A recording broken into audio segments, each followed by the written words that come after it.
नमस्कार मित्र हो, श्री स्वामी समर्थ। आज भगवान गणेशाची जन्मकथा जो कोणी ऐकेल त्याची सर्व मनोकामना पूर्ण होतील। भगवान गणेश 10 दिवस पृथ्वी तलावर येत असतात आणि आजचाच हा पावन दिवस आहे। गणेश चतुर्थीपासून अनंत चतुर्थीपर्यंत भगवान गणेश पृथ्वी तलावर विहार करत असतात, आपल्या भक्तांना भेटायला येत असतात। त्यामुळे आजच्या या पावन दिनी भगवान गणेशाची ही जन्मकथा जो कोणी ऐकेल त्याची सर्व मनोकामना पूर्ण होतील। मित्र हो, ही कथा आपण चालू करू। कैलास पर्वतावर माता पार्वती बसलेली असताना तिने आपल्या अंगाच्या मळाने एक मुलाचे रूप बनवले आणि त्यामध्ये तिने जीव घालून त्या मूर्तिरूपी बालकाला जिवंत केले। नंतर माता पार्वतीने या मुलाचे नाव गणेश असे ठेवले आणि त्याला आपला पुत्र म्हणून स्वीकार केला। माता पार्वती स्नान करण्यासाठी जात असताना तिने गणेशाला बोलवली आणि म्हणाली, बाळा, मी स्नान करण्यासाठी जात आहे, तू द्वाराजवळ उभा राहा आणि माझी वाट पहा आणि ध्यानात ठेव, कोणीही आतमध्ये येणार नाही। गणेश माता पार्वतीला म्हणतात, माता, तुम्ही काळजी करू नका, तुमच्या इच्छेशिवाय मी कोणालाही आतमध्ये पाठवणार नाही। त्यानंतर माता पार्वती मुलाला द्वारावर उभा करून स्नान करण्यासाठी निघून जाते आणि गणेश दरवाजाजवळ पहारा करत बसलेला असतो। थोड्याच वेळात भगवान शंकर आपल्या नंदी आणि काही सेवेकऱ्यांसोबत तिथे येतात। तेव्हा नंदी श्री गणेशाला बघताच भोलेनाथांना विचारतो, भोलेनाथ, हा मुलगा कोण आहे आणि हा असा दरवाजाजवळ का उभा राहिला आहे? भगवान भोलेनाथ नंदीला म्हणतात, जा, तुम्ही जाऊन बघा। नंदी आणि सेवक गणेशाकडे जातात आणि त्यांना विचारतात, बालक, तुम्ही कोण आहात? गणेशजी चिडून म्हणतात, तुमची हिंमत कशी झाली मला विचारायची की मी कोण आहे? तर नंदी म्हणतात, बरं, तर मी स्वतः माता पार्वतीला जाऊन हा प्रश्न विचारतो। गणेशजी बोलतात, थांबा, तुम्ही दरवाजामधून आत नाही जाऊ शकत। नंदी रागाने म्हणतात, तू कोण आहेस माझा रस्ता रोखणारा? तेव्हा गणेशजी म्हणतात, मी पार्वतीनंदन गणेश आहे आणि ही माता पार्वतीचा आदेश आहे की कोणालाही आत पाठवू नको, जा, तुम्ही इथून निघून जा। नंदी म्हणतात, पुत्र, मला काही वेडा समजतो का? मी इथून कोठेही जाणार नाही। तेव्हा गणेशजी आपली गदा उचलतात आणि जोराने फेकून नंदीकडे टाकतात। तेव्हा त्या प्रहाराने नंदीला दुखापत होते। त्यामुळे नंदी आणि सेवक पळत भोलेनाथजीकडे जातात आणि झालेली सर्व हकीकत त्यांना सांगतात। भोलेनाथ, वाचवा, वाचवा। भोलेनाथ यांना खूप राग येतो। ते बोलतात, त्या एवढ्या छोट्या बालकाची एवढी हिंमत की तुझ्यावर हात उचलला। तेव्हा भगवान भोलेनाथ नंदी आणि सेवकांसोबत द्वाराकडे जातात। तेव्हा द्वाराजवळ आल्यानंतर गणेशजी त्यांना म्हणतात, थांबा, तुम्ही कुठे चालला आहात? तुम्हाला दिसत नाही द्वारावर पहारेदार उभा आहे? तेव्हा भोलेनाथ गणेशाला म्हणतात, हे माझं घर आहे, इथे जायला मला कोणी अडवू शकत नाही। तेव्हा गणेशजी म्हणतात, तुम्ही कोणीही असाल, तुम्हाला आतमध्ये जाण्यासाठी परवानगी घ्यावीच लागेल, नाहीतर तुम्ही आतमध्ये नाही जाऊ शकत। भोलेनाथ म्हणतात, बालक, तू इतका धूर्त कसा होऊ शकतो? गणेशजी भोलेनाथांना म्हणतो, धूर्त तर तुम्ही आहात, जे माझ्या एवढ्या सांगण्याने सुद्धा आतमध्ये प्रवेश करत आहात। भोलेनाथ म्हणतात, तू माझ्याशी वाद घालतो, मी तुला भस्म करून टाकेन। तेव्हा गणेशजी म्हणतात, मी पार्वती नंदन गणेश आहे, माझं कोणीच काही बिघडू शकत नाही। भोलेनाथ म्हणतात, बाळा, दरवाजापासून बाजूला हो।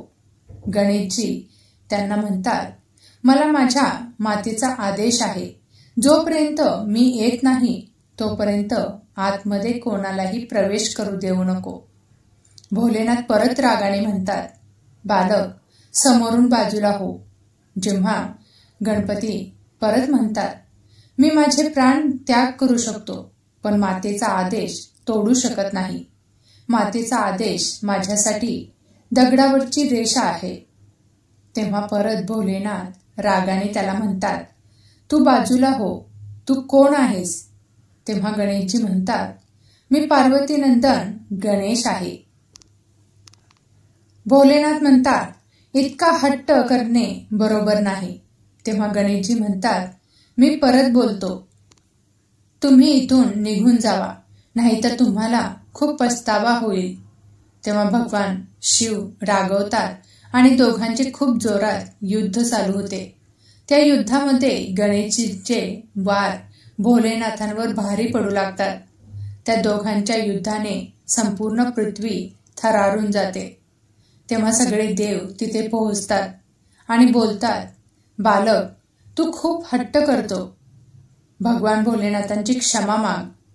तेव्हा गणेशजी म्हणतात, माझी काही चुकी नाही, मी माझ्या मातेचा आदेश पाळत आहे. तेव्हा सर्व देव भोलेनाथांना म्हणतात, भोलेनाथ या बालकाला माफ करा. भोलेनाथ म्हणतात, मी याला माफ करणार नाही, याला मी दंड नक्कीच देणार. तेव्हा गणेशजी म्हणतात, माझा सामना तर करू शकत नाहीस आणि बोलतात, मला दंड करणार. तेव्हा सर्व देव म्हणतात, कृपया करून या युद्धाला इथेच थांबवा. तेव्हा गणेशजी म्हणतात, मी हे युद्ध थांबवणार नाही.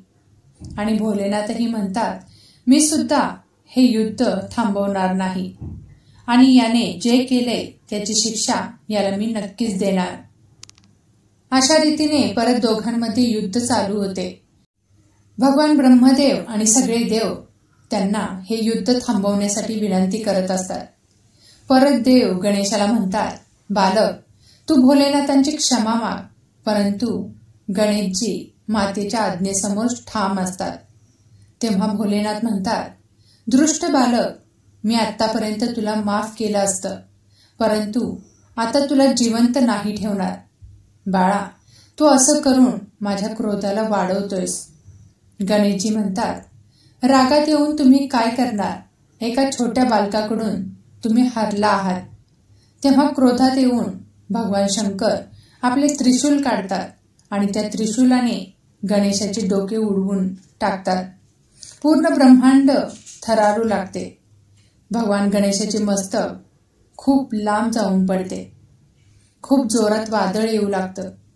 तेव्हा गणेशाच्या जोराने ओरडल्याने आवाज ऐकून माता पार्वती जोरात पळत येते. गणेशाला आवाज देते, गणेश गणेश तू कुठे आहेस? ती थोड्या अंतरावर बघते तर गणेशाचे शरीर तिथे पडलेले दिसते. ते बघून तिला खूप राग येतो. माता पार्वती रागाने चामुंडेचे रूप धारण करते. ती म्हणते, मला माझा पुत्र गणेश हवा आहे. जर असं नाही झालं तर मी पूर्ण ब्रह्मांड नष्ट करेन. भोलेनाथ भोलेनाथ कुठे आहात? सर्व देव पार्वती मातेला विनंती करतात, देवी यावेळी तुम्ही शांती घ्या, आम्ही काही तरी उपाय नक्कीच करतो. तेव्हा सगळे देवता भोलेनाथांजवळ जातात आणि त्यांना सर्व सांगतात. तेव्हा माता पार्वती तिथे येते आणि भोलेनाथांना बोलते, माझ्या मुलाला आत्ताच जिवंत करा, नाहीतर मी सुद्धा माझे प्राण त्याग करेन आणि सर्व ब्रह्मांडाला नष्ट करेन. भोलेनाथ पार्वती मातेची क्षमा मागतात आणि म्हणतात, मी आत्ताच त्याला जिवंत करतो, थांबा. त्याचे डोके आणायला सांगतात. सर्वत्र शोधून सुद्धा त्याचे डोके भेटत नाही. ते खूप दूर जाऊन पडलेले होते.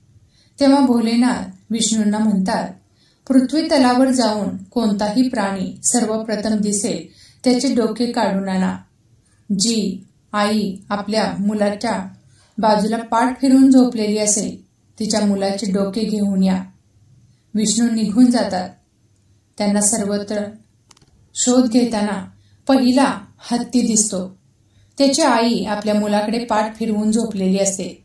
विष्णू भगवान त्या लहान हत्तीचे डोके घेऊन येतात. भगवान भोलेनाथ पार्वती मातेला म्हणतात, मला हे शीट जोडावे लागेल. आता दुसरा कोणताच पर्याय मार्ग नाही. पार्वती माता भोलेनाथांना म्हणते, काहीही करून माझ्या गणेश पुत्राला जिवंत करा. भगवान भोलेनाथ ते डोकं गणेशाच्या शरीराला जोडतात. गणेशजी उठून उभे राहतात. ते पाहून माता पार्वतीलाच क्रोध शांत होतो आणि ती मुलाला जवळ घेते.